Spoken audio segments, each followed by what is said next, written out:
So of course we start the review at the Adelaide Oval with the Crows up against the Suns. A top 8 battle, but it didn't live up to much at all as the Crows blitzed the Gold Coast in the first half, keeping the Suns goalless, and in the end the Crows won by 61 points. 107 to the Crows, 46 to the Suns. Now there were a couple of injury concerns from this game. First of all, Mitch Hinge came off in the opening term with a hip issue and he was subbed out of the game soon after. And for the Gold Coast, Dan Rioli came off in the second term and he was subbed out at the start of the third quarter with a leg injury. So getting to the game itself, and the Crows are off to a great start. They were able to kick the first 3 goals of this game and took a nice handy early lead. Now the Gold Coast seemed okay in the midfield, winning from clearance and able to get the ball in their area. However, they struggled to hit a target inside their forward 50. And this just made it so easy for the Adelaide Crows intercept defenders to get on top. Now despite no goals heading into the last 15 minutes of the quarter, Adelaide took a nice 19-point lead heading into quarter time. And heading into the second term, and the Crows' potent forward line and attacking play was on full display. They kicked 5 goals in the first half of the second term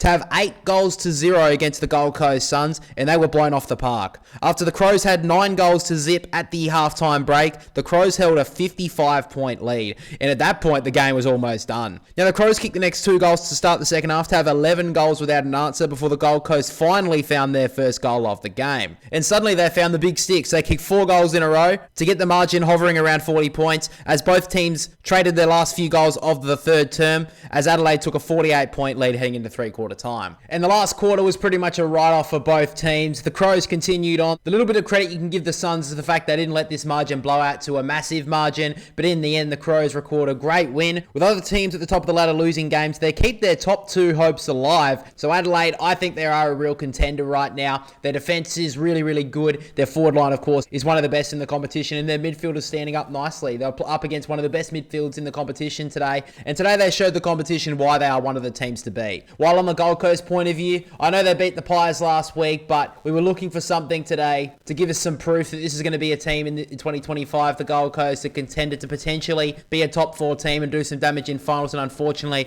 we missed a lot of that today. Goalless in the first half, simply not good enough. But for now, let's get to the statistics of this game. Of course, on the multiple goal kickers for the Crows, Neil Bullen with the 3, 2 goals to Rankin, Walker and Thilthorpe. For the Suns, no multiple goal kickers, but 1 goal, 1 to Ainsworth, Reid, Walter and Flanders. On the disposals, for Adelaide, Neil Bullen with the 31, 25 to Worrell, 24 to Saligo, 23 to Laird, 22 to Michaelani. For the Suns, Rowell with the 30, 28 to Fiorini and Flanders, 27 to Anderson and 24 to Butterick. And finally on the AFL fantasy front for Adelaide, 135 to Neil Bullen, 104 to Laird, 101 to Miller, 99 to Worrell, 95 to Saligo. And for the Gold Coast, Rowell 119, Flanders 107, Fiorini 100, 92 to Butterick and 79 to Will Powell. Now before we get to the votes for this game, of course we have to mention the members' vote for round 18. How the members vote works for you guys. For the review in 2025, a 3-2-1 voting system is awarded for every single game of the AFL season on the channel.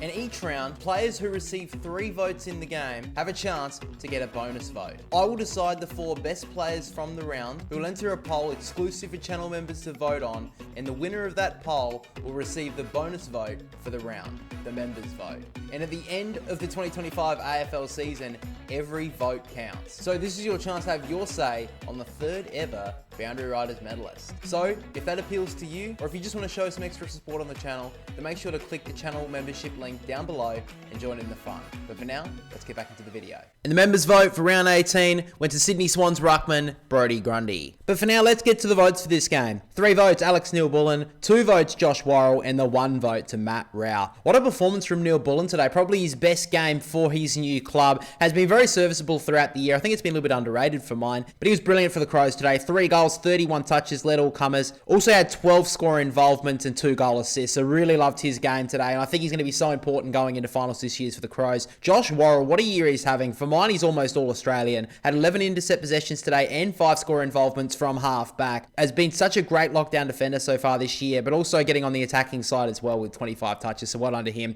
And Matt Rowell really fought the fight throughout the entire night, even though his team was definitely below par, and probably one of my favourite players to watch throughout the competition. competition. So well done to him. Really flew the flag for the Gold Coast when not many came with him. So now, of course, we head to the MCG to probably the biggest game of the season, the best in my opinion. The Pies and Fremantle played an absolute classic, and it was the Dockers to upset the ladder leaders, winning by 1 point. Collingwood 78-79 to the Dockers. Now, there was an injury concern from this game on Fremantle's point of view. It was Matt Johnson, who came down awkwardly in the final term and had to be helped from the field soon after he was ruled out of the game with that ankle injury. So really unfortunate there for the young midfielder. But getting to the game itself, and the pressure from Collingwood early was insanely good, and they were able to get the first goal of the game. Now, Collingwood were able to get the first 2 goals of the game. However, Fremantle did well to stay in touch with them as both teams traded goals in the mid part of the opening term. And with Fremantle actually finding the last 3 goals of the first quarter, they took a nice 1-goal lead heading into quarter time. Now, the Pies were able to get 2 of the first 3 goals to start the second term, but then they started to surge. They kicked 3 goals in a row, give themselves a game-high lead. But again, Fremantle continued to fight this out. They were able to draw level late in the first half before a late steel side bottom goal saw Collingwood lead at half-time by 7 points. Now, the goals dried up in the third quarter with only 1 goal either way. You could cut through the pressure in this third term with a knife. Every single tackle was hitting harder and harder, and no team could find any sort of flow in their game. And with Patrick Voss getting his 5th goal late in the third term, the Pies' lead did increase to only 9 heading into the last change.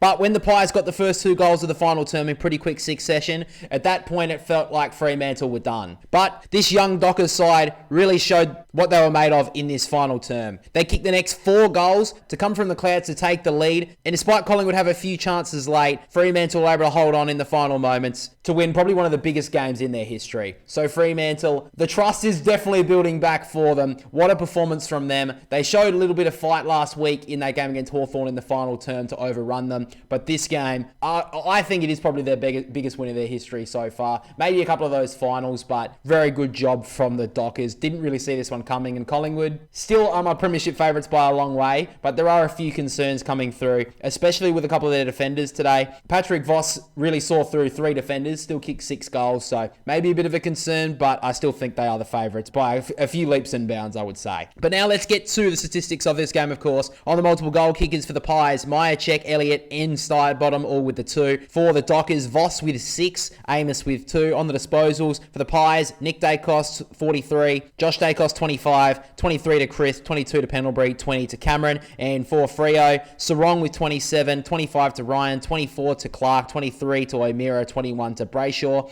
And finally on the AFL fantasy front, for Collingwood, Dacos with the 162, Cameron 106, McQuarrie 98, Long with the 95, and Jack Chris with the 85. And for Freo, Sarong 123, Clark 93 along with Voss, 92 to Darcy, and 90 to Brayshaw. But now let's get to the votes for this game. 3 votes Caleb Sarong, 2 votes Nick Dacos, and the 1 vote to Patrick Voss. If you guys have been frequent watchers of the channel, especially on the previews, I have said for 3 weeks now, you need to shut down Caleb Sarong and you stop Fremantle, and Collingwood didn't do it, and he was best on the ground, especially in that final term. Caleb Sarong led from the front, showed the whole country how good a player he is, and what a performance. 37 touches, a goal, set up a couple in that final term as well. What a midfielder, what a player, what a performance. Nick Dacos was very good this afternoon as well. 43 touches, of course, 7 tackles, 1 goal as well. I'm surprised the Dockers didn't put more work into him, but still was a very good performance from him. And Patrick Voss, the prancing pony himself, 6 goals, really stood up in that forward line when Tracy struggled today, and Amos did kick a couple, but overall he really stood up. Can't believe this guy got delisted from Essendon a few years ago. So first game on Sunday, of course, was the Cats up against St Kilda. It was always going to be a tough battle for the Saints, even though they have a pretty decent record against Geelong in more recent times. But the Cats' early blitz in this game really split the difference from the sides, as the Cats went on to win by 31 points. 113 to Geelong, 82 to the Saints. Now, there was an injury concern from this one, which was Tom Stewart, who was subbed out in the third term after pulling up sore when landing in an intercept mark. Now, it's definitely some sort of leg injury. However, it is unknown what the exact injury is at this stage, so keep your eye on the socials throughout the week to find out what that is. But getting to the game itself, and what a start for Geelong. The Cats kicked the first 5 goals of the contest, and St Kilda were immediately on the back foot. Now, credit to St Kilda, as they were able to get 2 of the last 3 goals at the end of the opening term to be down by 22 points at the first break. And St Kilda were able to get the next goal of the game early in the second term. Now, it was goal for the majority of the quarter, but St Kilda were able to get 2 late goals in a row to be within 15 points. But when they conceded 1 late, they were down by 21 points at the major break.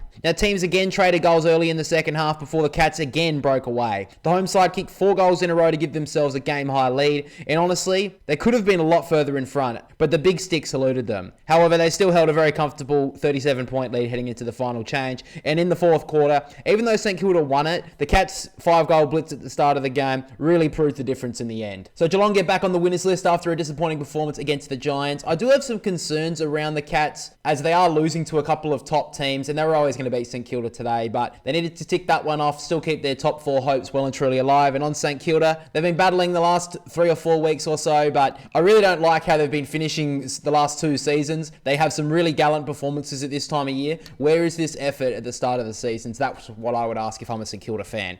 But for now, let's get to the statistics of this game, of course. On the multiple goal kickers for Geelong, Cameron with 5, 3 goals to Manor, 2 to Dangerfield, Martin and Stengel. And for the Saints, 2 goals to Owens, Wanganeen, Miller, Sharman, Higgins and Wood. Now on the disposals for Geelong, Holmes with the 32, 26 to Myers, 25 to Dempsey, 24 to Manor, 23 to Smith. For St Kilda, Wanganeen, Miller with the 36, 33 to Sinclair, 23 to Hill, 22 to Winhager, 21 to Steele. And finally on the AFL fantasy front for the Cats, Manor 144, Holmes 121, 103 to Dempsey, 89 to Myers and Atkins. And for the Saints, Wanganeen, Miller with a 151, 119 to Steele, 108 to Sinclair, 104 to Marshall and 93 to Brad Hill. But now let's get to the votes for this game. 3 votes, Max Holmes, 2 votes, Nasiah Wanganeen Miller, and the 1 vote to Sean Manor. Max Holmes, a very good performance from him today. Bailey Smith was a little bit down, so he really stood up in the absence of great form from Bailey Smith, so I really liked his game today. I think he deserved the 3 votes. It was pretty tough to pick the 3 votes for Geelong because there was such an even performance from most of their players. I think Holmes was the one who stood out. Nasiah Wanganeen Miller, even though he was a bit down last week with the tag from Jordan, he really responded from that. Playing a little bit more midfield in the last couple of weeks, which is really exciting to see. 36 touches, 2 goals, 8 marks, 4 tackles, 600 plus metres gained, 9 score involvements, 10 clearances. Do I need to say any more? He was very close to getting all 3 votes today, but still very good performance. And Sean Manor just continues to keep on his really solid form throughout this season. 3 goals, 8 score involvements. Really liked his performance as well. So on Saturday night, we had the Eagles up against the Tigers, the cellar-dweller clash. And despite the Eagles going into this game as favourites, it was the young Tigers who really stood up in the end, and a third quarter blitz saw them run out winners in the end by 49 points. 56 to the Eagles, 105 to the Tigers. Now, there's one injury concern from this game, which was Seth Campbell. Unfortunately, leaned down to try and pick up the footy, and unfortunately was a bit of friendly fire with Tim Taranto and was ruled out of the game with concussion. But getting to the game itself, and it was a good start from the West Coast Eagles. They had 7 of the first 8 inside 50s. They were pretty good at clearance as well, but unfortunately they just couldn't put a meaningful break on the scoreboard. And even though both teams had the same amount of scoring shots at quarter time, the Tigers led by 5 points. Now heading into the second term, and Richmond were able to get the first 2 goals of the quarter to break away from the West Coast. However, with the Eagles getting 2 quick goals in succession, they were able to draw back to within a few points. However, with the Tigers getting a late goal, they were able to lead by 9 points at the major break. Now heading into the second half, and we saw a goal go either way before the Tigers made their blitz. Richmond kicked 7 goals in a row to break away to a game-high lead, and at that point, the game was done. The Tigers led by 53 points at 3-quarter time, and despite the Eagles putting a slight little bit of respectability onto the scoreboard in the final term, Richmond truly proved the better side in the end and ran out to win their 5th game of the season, while the Eagles are destined for the wooden spoon. So Richmond, first of all, what a performance from them. So many big players out. I looked at their lineup, and their highest experienced player in their forward line was Jacob Kaczynski with 63 games before the bounce. So for them to be able to kick their first 100 plus score of the year was absolutely amazing. So well done to Richmond. And the West Coast Eagles, I would have to say this would be one of the most embarrassing performances I've seen in some time from a team that was at home, had more experience, was up against a team that had so many injuries, so many outs, and they got done by nearly 50 points is utterly embarrassing. They're going to finish at the bottom of the ladder, and they probably deserve it at this point. I know I'm being a bit harsh, but for them to concede over 100 points against a team that didn't have a recognised forward is absolutely shocking. So well done to the Tigers, but West Coast deserves to be criticised for that performance. But for now, let's get to the statistics of this game, of course. On the multiple goal kickers for the Eagles, Reid and Ryan both with the 2. For the Tigers, Taranto and Mansell with the 3. Foul, Hopper and Campbell with the 2. On the disposals for West Coast, Duggan with 31, Reid 27, 25 to Baker, 24 to Hoff and Cole. And for Richmond, Hopper 33, Taranto 30, Ross 25 along with Loston and 24 to Banks. And finally on the AFL fantasy front, for the Eagles, Reid with the 117, Duggan 112, Hoff 100, 85 to Cole, 79 to Flynn. And for the Tigers, Hopper 127, Taranto 124, Nankervis 110, Vloston 103, and Ross with the 101. But now let's get to the votes for this game. 3 votes, Tim Taranto, 2 votes, Jacob Hopper, and the 1 vote to Jack Ross. What a performance from the 2 midfielders for the Tigers, the 2 experienced guys. First of all, Taranto, 3 goals, 30 touches, was absolutely brilliant today. I did say it in the tips that their experienced players are going to have to really stand up if the Tigers were going to win this game, and they truly stood up. So well done to them. 5 goals between them, 63 disposals between them as well. They were brilliant tonight, so well done to them. And Jack Ross had a pretty good game overall on his offensive play and getting 25 disposals, 9 tackles as well. But his tagging job on Harley Reid in the third quarter, I think, split the difference for mine. Also had 6 score involvements and 5 clearances, so well done to Jack Ross. And the other Saturday night contest, of course, was the Blues up against Melbourne. Really interesting battle this one was going to be. These two have played in some close matches over the past. However, it was the Blues who were able to hold on in the final quarter to win by 8 points. 78 to the Blues, 70 to the Demons. Now, there were a couple of injury concerns from this game, both concussions. And first of all, Francis Evans was running for the football when Stephen May collected him on his shoulder, was immediately ruled out with concussion, came off in pretty bloody scenes. So really sad news for Francis Evans and Stephen May. I think there will be a little bit of contention on this one, but I think he'll get weeks for the concussion and just the horrific scenes after it with the broken nose to Francis Evans. So pretty sad on Stephen May, but sticking with him, it was reported at post-game as well that May suffered concussion in the dying minutes of the game. So no matter what happens, he will miss next match. But getting to the game itself, it was a pretty good start for Carlton. They kicked 3 of the first 4 goals, and throughout the entirety of the opening term, they dominated field position. However, they didn't put a meaningful break on the scoreboard, and at quarter time, the Blues only led by 8 points. Now, they quickly kicked the first goal of the second term before the game became quite stagnant. We didn't see a goal for the majority of the second term after that first one going Carlton's way. However, with the Blues getting a very late goal close to the siren, they took a 19-point lead into the major break. But then we saw the Demons make a charge. Early in the second half, they kicked 4 goals in quick succession to take the lead seemingly out of nowhere. However, as the quarter ran on, Carlton started to get to work while the Demons missed some crucial chances down the other end. And despite all the hard work from the Demons in the early parts of the third term,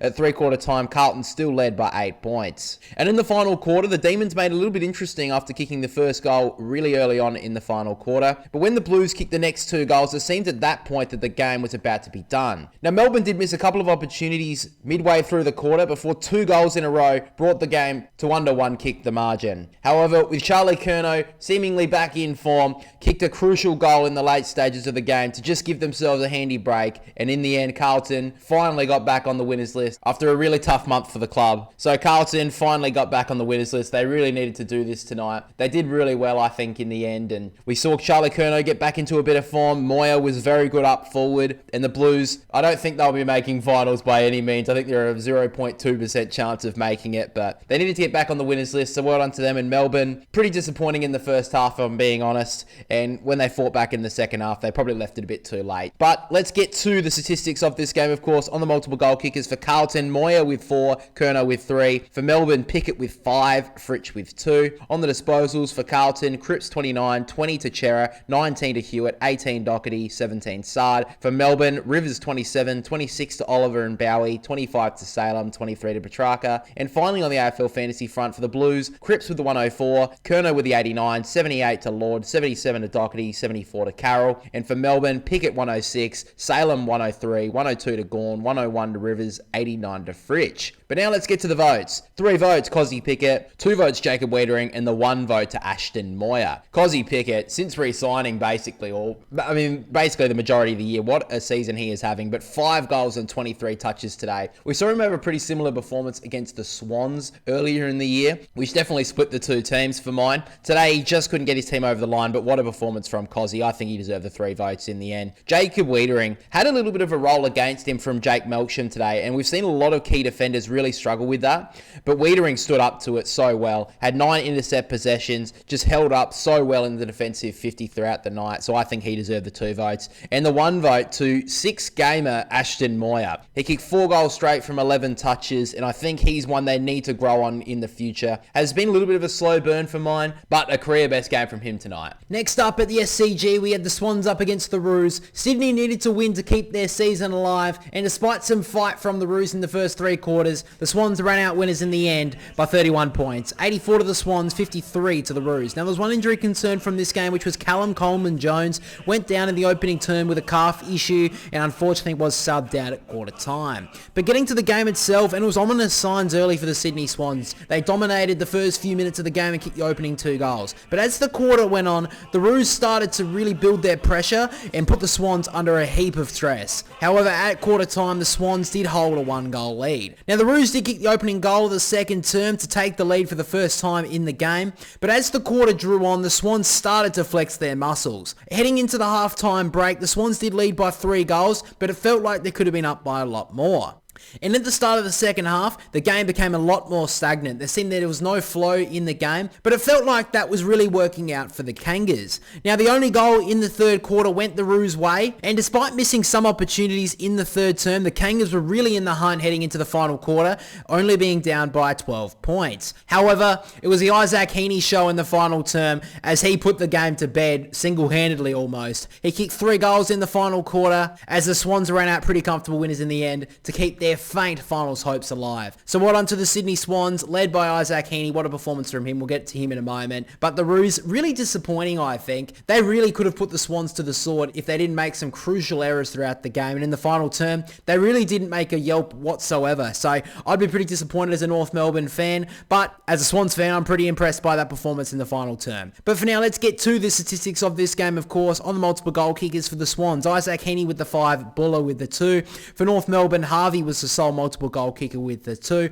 On the disposals for the Swans, Heaney with 34, Blakey 29, Mills 27, 26 to Warner, 22 to Grundy. And for North, Simpkin 28, Daniel 27, 26 to Sheasel and Davies Uniacke, 24 to Powell. And finally on the AFL fantasy front for the Swans, Isaac Heaney with the 166, 129 to Grundy, 107 to Warner and Blakey, 102 to Mills. And for the Roos, Simpkin 121, 100 to Sheasel, 95 to Teakle and Davies Uniacke, and 82 to Finn O'Sullivan. But for now, let's get to the votes of this game. Obviously, the 3 votes went to Isaac Heaney, 2 votes went to Sam Wicks, and the 1 vote went to Brodie Grundy. I mean, obviously, Isaac Heaney was going to get the 3 votes here. 5 goals, 34 touches. You pretty much don't see that anymore. And his use by foot was absolutely amazing today. Had 22 kicks and went at 81% by foot. That is unheard of. So well done to Isaac Heaney. Has been a little bit down on form compared to last season, which was pretty hard to read, to be honest. But well done to him today. Almost a career best game from Isaac. Now, Sam Wicks may be a bit of a surprise for some people to get 2 votes. However, his performance against Paul Curtis was amazing.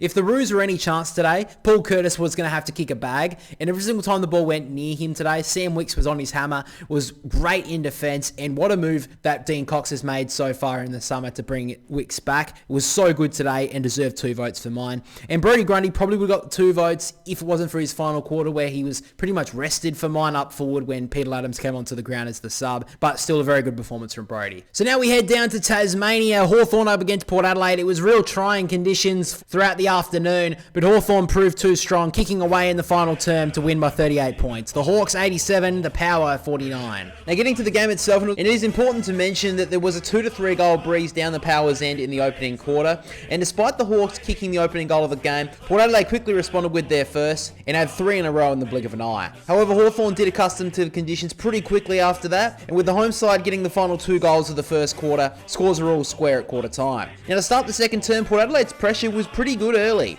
and they kicked the opening goal of the quarter.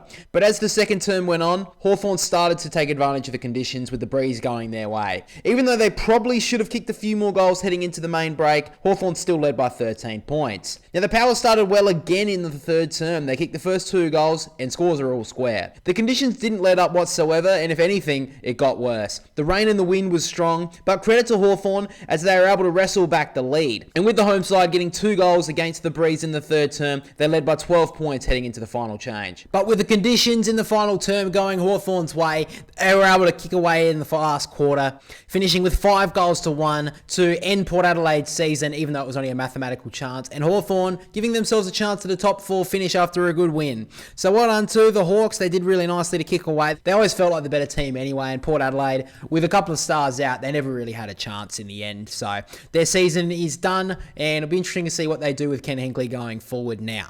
But let's get to the statistics of this game, of course, on the multiple goal kickers for the Hawks. Gunston and Impey with the 3, Deer and Moore with the 2. For Port Adelaide, Lukosius and Georgiades both with 2 goals. On the disposals for the Hawks, Moore with 32, Hardwick 27, 26 to Warple, Impey and Ward. And for Port Adelaide, 26 to Burgoyne and Wines, 25 to Farrell, 22 to Sweet and 18 to Butters. And finally on the AFL fantasy front, for Hawthorn, Moore with 143, Impey 126, 114 to Hardwick, 111 to Ward and 106 to Warple. And for the Power, Sweet with 132, Farrell 96, Bergman 93, 86 to Wines and 84 to Lukosius. But for now, let's get to the votes for this game. 3 votes Dylan Moore, 2 votes Jarman Impey, and the 1 vote to Jordan Sweet. Dylan Moore, what a performance. Has been a little bit down on form so far this year, but he returned to form today. 32 touches, 9 tackles in wet conditions, and 2 goals. Really liked his performance today. Needed a bit of a response, and that's what he got. Jarman Impey, 26 touches, was very good in the first 3 quarters, and then put the game to bed in the final term with 3 goals out of pretty much nowhere. So well done to Jarman Impey against the former side. And I do have to give some credit to Jordan Sweet's performance. Has really struggled to really hit form so far this year, trying to be the number 1 ruck, even was dropped a couple of weeks ago, but it was probably his best game of the year for mine. Kicked the goal, 22 touches, and was very, very good against the more likely type in Lloyd Meeks, so very well done to him. So on Friday night, we had the Lions up against the Dogs at the Gabba. The Dogs fought pretty hard throughout the entire night. However, it was Brisbane who proved too strong in the end and won by 10 points. Brisbane 86, Dogs 76. Now, there were a couple of injury concerns from this game. First of all, on the Dogs' point of view, we had Lathan Vandermeer, who hurt his ankle throughout the contest and was subbed out at 3/4 time. And James O'Donnell courageously ran back in a marking contest and unfortunately rolled his ankle. Now, he struggled to make it off the ground and he didn't return to the game from that point on. But getting to the game itself, and it was wet and woolly conditions with some concerns before the game with heavy lightning storms if the game would start at the normal time. However, the game did go ahead at the normal time slot, and as you would expect, the game was in stoppage for the majority of the opening term. Even though we saw 2 goals go either way in the opening 10 minutes of the contest, the scoring dried up for the remainder of the quarter, and at the first break, the Lions only led by 1 point. Now, getting into the second term, and the Lions started to get their ball movement game going with a lot more flow, and Brisbane continued to win the territory battle. However, every single time the home side threatened to push away, the Dogs would find a goal when they needed it most. But with Brisbane getting the last goal of the first half, they took a 13-point lead into the major break. Now, it was goal for goal throughout the entirety of the third term, but it was the Lions who had a lot of chances to almost put this game to bed. With 3 goals, 7 in the third quarter, and 3 behinds in a row heading into the final change, the Western Bulldogs remained somewhat in touch, only being down by 19 points. Now, it did take some time to find the first goal of the final term, but it was the Dogs who struck first, and despite the game always leaning in the home side's favour, the Bulldogs gave themselves a chance. However, when the Lions kicked the next goal, it felt at that point the game was finally over. But the Dogs made one last push, and with their straight shot goal kicking, it kept them with a chance in this game. They kicked 3 goals in a row to be within 4 points with a minute to play. But Brisbane got the ball forward, and with a goal on the siren, saw the Lions get a great win to keep their strong form alive. So well done to Brisbane, really fought hard in this game. It was tough conditions, but they did really well to hold the lead through the majority of the contest and win out. And the Bulldogs, they did fight hard throughout this game, but they never really deserved to be anywhere near the Brisbane Lions. If the Lions did kick straight, this margin would have probably been a lot more like a 5-goal margin this game felt like. But let's get to the statistics of this game, of course. On the multiple goal kickers for the Lions, Ashcroft with the 3, 2 goals to Lohman, Berry and Levi Ashcroft. For the Dogs, West with 4, Norton with 2. On the disposals for the Lions, Dunkley 28, McCluggage 27, Will Ashcroft 26, 26, Zorko 25, Fletcher 24. And for the Dogs, Dale 33, Richards 27, Bontempelli 24, 23 to Liberatore and 21 to Kennedy. And finally on the AFL fantasy front for Brisbane, Dunkley 133, 112 to Will Ashcroft, 103 to Zorko, 93 to Fletcher, 91 to McCluggage. And for the Dogs, Dale 128, Bontempelli 105, Kennedy 104, 102 to English, 97 to Liberatore. But now let's get to the votes. My brother again has given the votes to this game. He has gone with 3 votes Will Ashcroft, 2 votes Josh Dunkley, and the 1 vote to Bailey Dale. So at the start of the round, of course, we had the Bombers up against the Giants. Not much was expected from Essendon. They put up a good fight, but in the end, the Giants ran home, pretty comfortable winners in the end by 48 points. 56 to Essendon, 104 to the Giants. Now getting to the game itself, it was a pretty good start from Essendon. Their pressure was very good in the opening term, and they stopped the tsunami-like ball movement from the Giants that they're most known for. However, the only thing that let them down was their goal kicking. Essendon kicked 5 behinds in the opening quarter to the Giants' 2 goals straight, which saw GWS lead at quarter time by 7 points. Now, there were some promising signs for the home side to start the second term, but again, their goal kicking was wayward, and it didn't take long for the Giants to snatch the momentum, with GWS getting the first 6 goals of the second quarter to make it 8 goals to nothing in the latter parts of the first half. Signs weren't looking great for the Dons. Now, Essendon finally responded with their first goal of the game soon after, but with the Giants' blitz in the middle of the second term, they led at the main break by 37 points. And if I'm being honest, there wasn't much to write home about throughout the majority of the second half. The Bombers did well to not let the margin blow out to an embarrassing level. However, the amount of injuries that the Dons have had to deal with throughout the season is definitely starting to take a major toll on their performances. And in the end, GWS did what they had to do by ticking off this win and moving on to next week. So the GWS, it's a little bit hard to read about them at the moment if they're going to be a true contender. They've been in great form over the last 5 weeks or so. Massive game against the Swans next week, though, and on Essendon.